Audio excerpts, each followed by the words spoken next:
Oke, berarti kita sekarang masuk ke algoritma penjadwalan. Nah, jadi di video edukasi pertama ini, kita bakal membahas tentang multiple feedback queues atau MVQ dan round robin. Nah, sebelum lebih jauh, kita harus tahu dulu kenapa video ini layak ditonton atau apa pentingnya.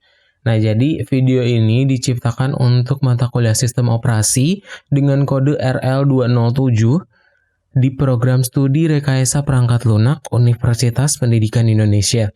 Nah, di mata kuliah ini kita bakal belajar tentang konsep dasar tools serta resource komputer dan salah satunya ya mekanisme penjadwalan ini. Nah, berlandaskan kepada definisinya, kita juga harus tahu dulu apa arti mekanisme penjadwalan. Mekanisme penjadwalan adalah kumpulan regulasi di sistem operasi terkait urutan kerja yang dilakukan oleh sistem komputer. Nah, jadi singkatnya gini sih. Kan komputer itu diciptakan dengan memanipulasi atau mengambil referensi dari kehidupan manusia. Contohnya kita aja gitu. Kita sebagai manusia mungkin memiliki pekerjaan di perkuliahan atau di kantor gitu ya, dan pasti banyak banget tugas yang harus dikerjakan gitu, nggak cuma satu ataupun dua. Nah, agar semua tugas itu terkerjakan dengan efektif, kita biasanya harus menjadwalkan gitu. Jadi misalnya dari jam 7 sampai jam 8 kita ada meeting nih sama ini. Lalu habis itu dari jam 8 sampai jam 9 kita ngerjain tugas ini dari jam 9 sampai jam 10 dan begitu terus seterusnya sampai ada waktu buat istirahat sendiri. Nah, kalau dijadwalkan kan biasanya kayak lebih efektif gitu kan. Semuanya tuh tersusun secara rapi gitu ya. Jadi tahu oh ini yang harus dikerjakan. Jadi nggak ada kata bingung gitu saat mengerjakannya. Nah, itu sama dengan mekanisme penjadwalan yang ada di komputer. Jadi komputer juga bakal banyak prosesnya yang harus diselesaikan atau tasknya. Nah, untuk menyelesaikan semua task tersebut dibutuhkan yang namanya regulasi, yaitu mekanisme penjadwalan. Nah, di mekanisme penjadwalan ini dibagi menjadi dua jenis, ada yang preemptif dan non-preemptif. Nah, untuk yang preemptif ini kooperatif, artinya dia bekerja sama ya, jadi dia nggak bisa bekerja sendiri gitu, dia harus bareng-bareng, ibaratnya tuh ekstrovert kali ya, kalau ya kurang lebih ekstrovert lah ya. Lalu yang selanjutnya ada non-preemptif. Nah, yang non-preemptif ini adalah independen, dia berani banget buat sendiri, dia ngerjain menjadwalkannya ya udah, ini penjadwalannya sendiri-sendiri gitu, nggak ada hubungan antara proses satu dengan proses yang lainnya. Oke, next. Nah, ketika kita udah tahu apa maksud dari video ini, kita bakal ngebahas tentang 4 konten. Yang pertama ada MVQ dan RR terkait konsep dasarnya. Lalu kita juga langsung akan belajar tentang contohnya atau studi kasusnya. Yang pertama, kita masuk ke MVQ-nya terlebih dahulu atau multiple feedback queue. Konsep dasar multiple feedback queue. Nah, jadi apa sih sebenarnya multiple feedback queue itu? Kalau sebagai pengertiannya, multiple feedback queue itu adalah algoritma yang mengelompokkan proses berdasarkan prioritasnya, ditambah lagi bisa mobilisasi. Jadi gini, di algoritma ini, setiap prosesnya itu akan diciptakan prioritasnya masing-masing. Nah, selain diciptakan prioritasnya atau urgensi dari masing-masing task tersebut, algoritma ini juga akan bisa mobilisasi dari proses satu ke proses selanjutnya. Jadi nggak terlalu stuck gitu kayak waterfall gitu. Dia bisa nyongclek lah ya bahasanya tuh. Nah, secara kurang lebih itu pengertiannya. Dan sebenarnya apa sih yang menciptakan multiple feedback queue ini ada gitu. Nah, jadi ada masalahnya dulu nih. Masalahnya itu ya prioritas rendah kerap kali kekurangan waktu karena tersita oleh penyelesaian prioritas tinggi. Jadi kadang ada proses atau task yang dia tuh prioritasnya tinggi dan membutuhkan waktu sangat lama. Nah, karena waktunya itu sangat lama ya, kan semua juga ada waktunya gitu ya. Jadi kadang prioritas rendah ini kekurangan waktu gitu akibat eh, prioritas tinggi atau task prioritas tinggi yang membutuhkan banyak waktu. Jadi dia tuh nyomot waktu dari prioritas yang rendah. Nah, itulah masalahnya gitu. Jadi akibat masalah itu timbullah si multiple feedback queue ini dengan solusinya gitu. Solusinya itu ya meningkatkan proses prioritas rendah menjadi prioritas tinggi dengan syarat dan ketentuan yang berlaku. Nah, jadi ketika ada prioritas rendah yang kekurangan waktu, dia bisa ditransformasi menjadi prioritas yang tinggi dengan syarat dan ketentuan yang berlaku. Syarat dan ketentuan di sini maksudnya mungkin kayak di prioritas tingginya itu dia diminimisasi waktunya agar nggak terlalu terlalu terfokus gitu dengan hal-hal yang emang rumit gitu dan menyebabkan si tas-tas yang prioritas rendah ini nggak terselesaikan sama sekali gitu. Nah, jadi misalkan kita memiliki 4 proses, ada proses 1, proses 2, proses 3 dengan proses 4 di suatu antrean proses. Nah, di setiap proses ini sudah ada ready queue-nya masing-masing dan juga time quantum-nya masing-masing. Nah, pinternya algoritma ini, jadi ketika misalnya nih dalam suatu antrean, udah ada antrean dengan prioritas rendah terlebih dahulu dan time kuantumnya yang senilai 2. Ketika algoritma atau sistem operasi menyelesaikan proses ini dengan waktunya pas gitu ya, senilai 2 atau senilai dengan time kuantumnya, maka dia akan keluar atau terselesaikan. Tapi ketika proses ini tidak terselesaikan, maka dia akan lanjut ke proses 2 gitu ya. Jadi di sini tuh ada yang namanya time out, if time out. Ketika time kuantumnya tidak cukup untuk menyelesaikan prosesnya, maka dia akan berlanjut ke prioritas yang selanjutnya atau proses yang selanjutnya dengan time kuantum yang lebih lama. Nah, jadi seenggaknya tuh dia mengutamakan terlebih dahulu prioritas yang rendah karena biasanya prioritas yang rendah ini sangat mudah untuk diselesaikan biasanya gitu ya. Sama dengan proses pertama, ketika di proses kedua ini, apabila tidak terselesaikan dengan time kuantumnya senilai 4, maka dia akan berlanjut lagi ke proses ketiga. Tapi ketika terselesaikan, maka dia akan udah selesai gitu keluar. Nah, lanjut ke proses 3 dengan time kuantumnya 8, sama juga. Tapi ada perbedaan ketika proses 3 ini tetap tidak terselesaikan, maka dia akan berlanjut ke proses yang keempat dengan prioritas yang tinggi gitu. Nah, jadi ketika prioritas yang tinggi ini udah mulai lagi dikerjakan nih, dan udah menyelesaikan prioritas yang rendahnya, dia akan menganut sistem FCFS atau kayak FIFO lah ya, first in first out gitu. Dia jadi bakal diselesaikan terlebih dahulu, mana yang pertama kali masuk maka dia akan yang pertama kali juga dieksekusi gitu. Nah, ini dia bakal lebih efektif gitu, soalnya dia kan yang pertama langsung dikerjain gitu, nggak menunggu dulu apa yang ada di bawahnya atau siapa yang selanjutnya. Jadi ketika proses yang baru masuk dia langsung dieksekusi gitu, sesuai dengan menerapkan prinsip FIFO.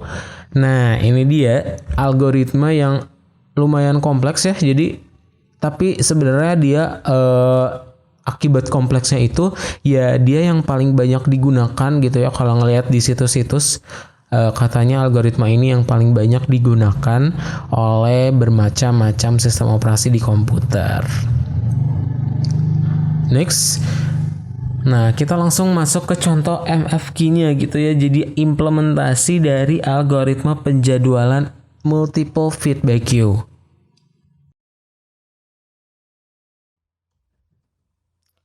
Oke, kita lanjutkan lagi ke pembahasan di contoh soalnya. Tadi di soalnya udah bisa dilihat ya, ada di ujung sini nih. Nih, ini contoh soalnya ya. Waduh, hapus. Oke, kita langsung baca lagi aja. Pertimbangkan sebuah sistem yang memiliki proses terikat CPU yang membutuhkan waktu burst 40 detik. Nah, jadi waktu burst ini adalah waktu di mana proses membutuhkan berapa lama bersama CPU untuk dihubungkan atau untuk menunggu input outputnya gitu ya. Jadi in total waktunya adalah 40 detik. 40 detik. Nah, lalu algoritma penjadwalan antrian umpan balik bertingkat digunakan. Nah, berarti ini sudah dijelaskan bahwa menggunakan multiple feedback queue. Dan waktu antrian kuantum 2 detik. Nah, tadi kan ada ya time quantum. Itu nilainya berarti 2 second. T-Q itu sama dengan 2S ya. Ini S. Dan di setiap level itu bertambah dengan 5 detik. Oh, berarti ketika dia berpindah dari satu proses ke proses lainnya, yang artinya prioritasnya juga semakin bertambah, itu nambah 5 detik. Gitu. Oke, kita kurungin aja di sini. Lalu berapa kali proses akan diinterupsi dan pada antrian mana proses tersebut akan menghentikan eksekusi. Oke, jadi yang pertama kita harus udah tahu ya, berarti ini menggunakan algoritma MFQ, lalu waktu yang totalnya ada 40 detik. Nah, di proses pertama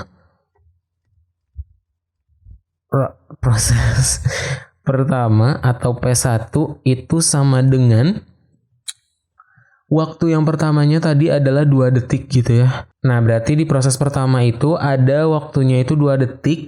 Nah, ketika proses pertama ini diselesaikan ya berarti nggak ada proses penginterupsian di sini. Langsung lanjut ke proses kedua. P2 itu sama dengan ditambah 5 detik ya, ingat ya. Jadi setiap perpindahan proses dia bertambah waktunya menjadi 5 detik gitu, ditambah 5 detik artinya dia menjadi 7. Lalu ke proses ketiga dia berarti 7 tambah 5 berapa? Ada berapa? 12.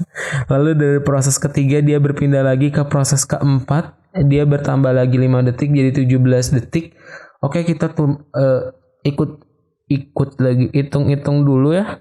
Di proses 1 tadi udah ada 2, 7, 12, 17. Nah, kita totalin dulu. 4 tambah 14 berarti 18, 2, 38. Nah, ternyata udah 38 detik nih. Dan waktu totalnya itu ada 40 detik. Nah, masih ada sisa waktu. Berarti dia langsung aja ke proses 5-in selama 5 detik. Selama 2 detik gitu ya. Jadi dia kalau ditambahin dengan proses 5, waktunya sama dengan waktu burstnya yaitu 40 detik. Nah, untuk menjawab pertanyaannya, maka berapa kali proses akan diinterupsi? Jadi ketika dia udah selesai 2 detik, dia akan diinterupsi lalu lanjut ke proses 2. Nah, ketika di proses 2 dia ada waktu 7 detik. Ketika 7 detik sudah lewat, dia akan langsung diinterupsi lalu menuju proses 3 dan begitu seterusnya kecuali di proses 5. Berarti diinterupsinya itu ada 4 kali. Jawabannya adalah interupsi sebanyak 4 kali. Dan pada antrian mana proses tersebut akan menghentikan eksekusi. Nah, berarti eksekusi terhenti di proses yang ke-5 gitu ya. Lanjut lagi, ketika kita sudah paham tentang multiple feedback queue, kita langsung ke algoritma selanjutnya yaitu round robin. Nah, di round robin ini dia adalah algoritma yang sifatnya time sharing. Jadi dia jiwa sosialnya tuh sangat tinggi ya. Jadi setiap prosesnya tuh dibagi sama rata waktu penyelesaiannya.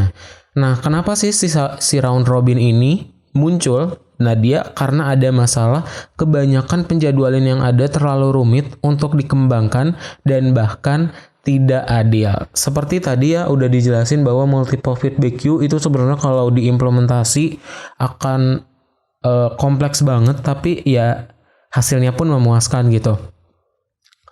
Tapi kadang juga kan nggak adil ya, tadi ada yang time kuantumnya ada yang 2, ada yang 4, sesuai dengan prioritasnya masing-masing. Nah, untuk mengatasi masalah tersebut, hadirlah algoritma round robin gitu, agar penjadwalannya itu tidak terlalu rumit dan juga waktunya itu adil di setiap prosesnya gitu. Nah, oke, jadi ketika sudah paham apa itu algoritma round robin, kita akan langsung memvisualisasikan mekanisme algoritma tersebut. Nah, misalnya kita memiliki 3 buah proses. Proses 1, proses 2, proses 3. Dengan durasinya masing-masing dan nomor pesanannya masing-masing. Nomor pesanan, nomor urut lah ya. Jadi 1, 2, 3 gitu. Auto increment. Nah, lihat di proses pertama, dia memiliki durasi sebanyak 3. Ini durasinya kita anggap sebagai durasi penyelesaiannya ya, yang time quantum. Lalu pada urutan pertama, di proses kedua, dia waktunya 4 detik atau 4 saja di urutan kedua. Lalu di proses ketiga, ada durasinya itu sama dengan 3 dan di urutan ketiga. Nah, di arrival time-nya itu sama dengan 0 karena belum kita tentukan ya. Nah, kita langsung saja karena udah ada nih waktu nilainya setiap proses, maka kita mengasumsikan terlebih dahulu waktu kuantum tersebut menjadi 1 unit. Nah, kita lihat di sini bahwa P1 dan P3 itu nilainya sama ya, sama-sama 3, maka dia di sini ada 3 nih. Ada 3, 1, 2, 3. P3-nya 1, 2, 3, sedangkan P2-nya dia memiliki time kuantumnya sebesar 4 gitu. Jadi ada 4 kali di dalam si unit ini gitu. Ada 1, ada 2, ada 3, dan ada 4. Maka totalnya itu ada 10 durasi atau 10 time kuantum. Nah, seperti yang kita lihat juga bahwa di P1 itu secara totalnya dia memiliki 4 waktu menunggu. Jadi untuk menyelesaikannya ada 3 detik, lalu untuk urutannya itu ada 1 detik. Nah, di proses keduanya ada 4 detik untuk diselesaikannya, lalu ada di urutannya itu ada 2 detik. Nah, di proses ketiga ada 3 detik dan juga ada 3 detik. Jadi 6 detik, 6 detik, dan 4 detik. Nah, di round robin ini dia akan membaginya itu sama rata kan ya, tadi dijelasin, maka semua total durasi tersebut dijumlahkan dengan pembagian atau dibagi dengan banyaknya proses yang diselesaikan gitu kan. Tadi ada 3 proses, maka pembaginya itu per 3. Kalau ada 4 ya bagi 4 dan begitu seterusnya. Nah, jadi 4 tambah 6 tambah 6 dibagi 3 gitu. 10 tambah 6, 16 bagi 3, dihasilkanlah 5,33 di setiap proses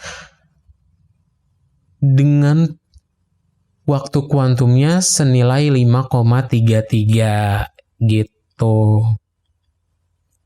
Nah, tanpa berlama-lama lagi, kita langsung lanjut lagi ke implementasi algoritma penjadwalan round robin.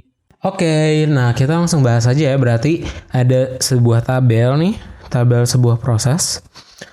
Udah ada ID-nya, lalu ada waktunya, dan ada waktu burst-nya. Pertanyaannya, jika kebijakan penjadwalan CPU adalah round robin dengan waktu kuantum sama dengan 2, hitung waktu tunggu rata-rata dan waktu putaran rata-rata.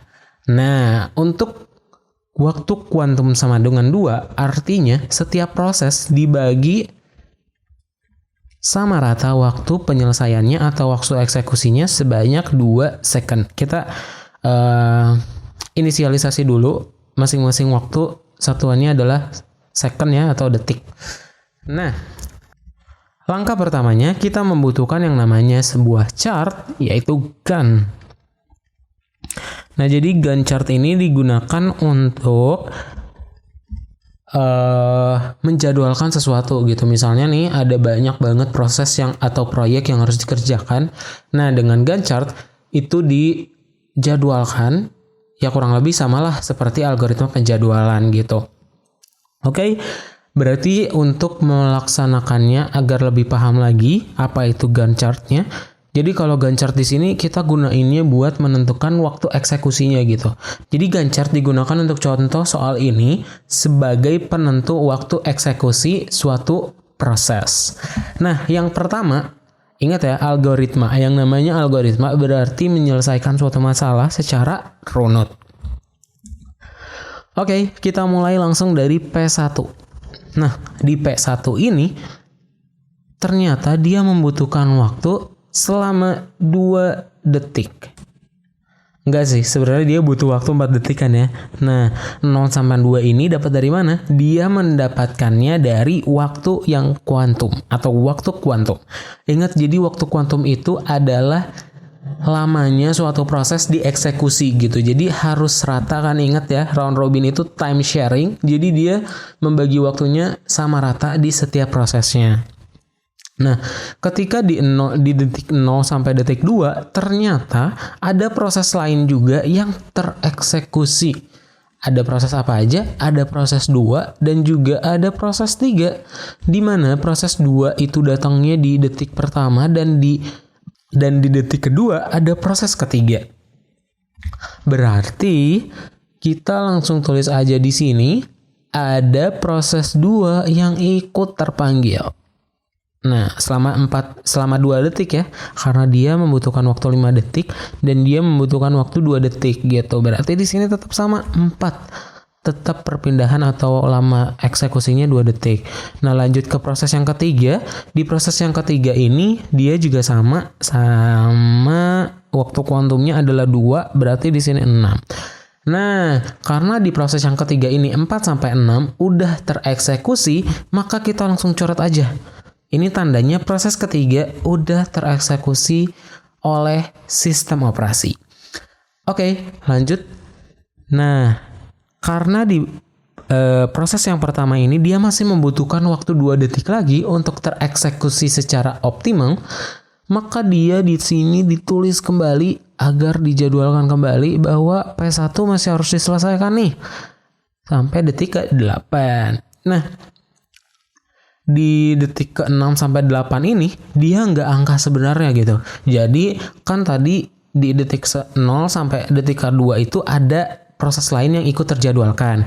Nah, sebenarnya kalau di 6 dan 8 ini dia balik lagi ke proses pertama gitu. Jadi angka 6 ini itu adalah angka 2 dan angka 8 ini adalah angka 6. Dia melanjutkan proses yang pertama gitu ya. Ingat ya, proses kedua dan proses ketiga ini tereksekusi karena dia ada di intervalnya proses pertama. Gitu. Jadi dia ada di detik kedua sampai detik keempat untuk tereksekusi secara sempurna. Kita coret. Clear. Nah, di proses kedua sampai proses keempat ternyata ada proses keempat dan proses kelima yang ikut terjadwalkan. Berarti kita tulis aja di sini. Nah, kenapa tadi aku menekankan waktu kuantum dan waktu burst ya? Karena di proses keempat ini dia hanya membutuhkan 1 detik aja untuk tereksekusi. Makanya di sini tulis 9. Di sini P4. Nah, lalu ke P5 ya. P5 tadi berapa? P5 tuh ada 6 detik. Berarti dia it's okay buat 2 detik sesuai dengan waktu kuantumnya. Oke, P1 udah tereksekusi, P2 belum ya. P2 tuh masih ada 3 detik lagi nih hutangnya. Berarti kita langsung tulis aja. Di sini P2. P2 itu 13. Nah, dia masih punya hutang 1 detik. Ingat tadi yang angka 6 dan angka 8 itu bukan angka sebenarnya gitu ya. Itu dari 2 sampai 4. Berarti yang 11 ini 4 sampai pintar 6. Nah, di 4 sampai 6 ini ternyata ada proses ke-6 yang ikut terjadwalkan. Berarti di sini ditulis P6. Nah, di P6 ini dia membutuhkan waktu untuk diselesaikannya 3 detik, maka dia masih di sini sesuai dengan waktu kuantumnya 15. Oke, tetap di P5 juga ya. P5 juga masih belum selesai, dia masih punya utang 4. Berarti masih ditulis di sini 17. Nah, tadi masih ingat ya P2 tuh masih ada utang 1 detik. Karena di sini udah ada 2, 4 utang 1 detik. Nah, berarti sini 18. Oke, dia masih ada utang 1 detik, berarti ini clear. Lanjut ke P6. P6 itu tadi dia juga utangnya masih 1 detik lagi. Sini 19 dan yang terakhir ada P5 itu adalah 21. Oke, clear. Nah, setelah mendapatkan Gantt chartnya, kita langsung melanjutkannya dengan menjawab soalnya gitu. Dimana di soal itu membutuhkan waktu putaran dan waktu tunggu. Waktu putaran punya rumus sama dengan waktu eksekusi dikurangi waktu kedatangan. Sedangkan waktu tunggu sama dengan waktu putaran dikurangi waktu burst.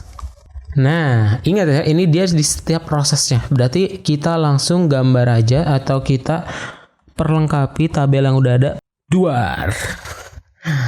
Nah, ya maaf ya. Ini tabelnya wah luar biasa. Oke, lanjut. Ya udah deh. Waktu eksekusi tadi kan udah dibilang ya, Gantt chart ini berguna sebagai penunjuk waktu eksekusi di setiap prosesnya. Oke, kita mulai dari proses pertama. Waktu eksekusinya yang terakhir adalah 8 detik. Nah, selama 0 sampai 8 ini proses pertama baru tereksekusi gitu.